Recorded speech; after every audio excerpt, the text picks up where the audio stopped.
মারির বদলা মা 2023-এর ভোটের অগ্নিমিত্র পালের গাড়ি ভাঙচুর।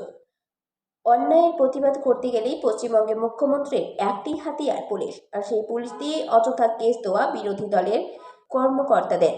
এই সব অভিযোগ তুলেছেন বিজেপি বিধায়িকা অগ্নিমিত্রা পাল। তিনি বেশ কিছু কেসের বেল নিতে গেছেন মঙ্গলবার আসানসোল আদালতে, আর সেই বেলের পরিপ্রেক্ষিতে সাংবাদিকদের মুখোমুখি হয়ে তিনি এই অভিযোগ তোলেন। আজকে বেল নিতে এসেছি। মমতা ব্যানার্জি ভালোবেসেছেন, কেস দিয়েছেন, প্রতিবাদ করেছি। অন্যায়ের প্রতিবাদ করলেই তো পশ্চিমবঙ্গে জানেন একটাই হাতিয়ার মমতা ব্যানার্জি, সেটা হচ্ছে পুলিশ। পুলিশ কেস দেয়।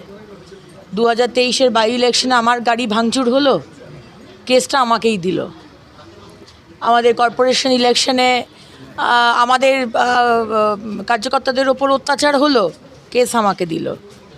তারপরে আরেকটা জায়গাতে বোধহয় মারের বদলা মার বলেছি, তার জন্য কেস দিয়েছে। তো মারের বদলা তো মারই হবে, বলুন। যদি কেউ সম্মান দেয় আমরাও সম্মান দেব, কিন্তু যদি টিএমসি ভাবে যে কপালে বন্দুক ঠেকিয়ে ভয় দেখিয়ে মেরে আর কেস দিয়ে আমাদেরকে ভয় দেখানো যাবে আর আমরা চুপ চুপ করে বসে থাকবো, সে তো হবে না। আপনি সম্মান দেবেন, আমি সম্মান দেব।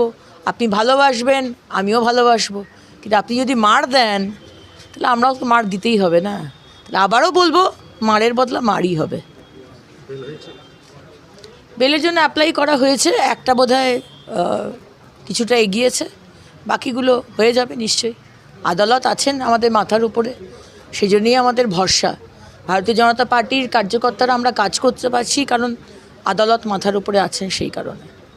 আসানসোল থেকে সঞ্জয় যাদবের রিপোর্ট, 99 নিউজ বাংলা।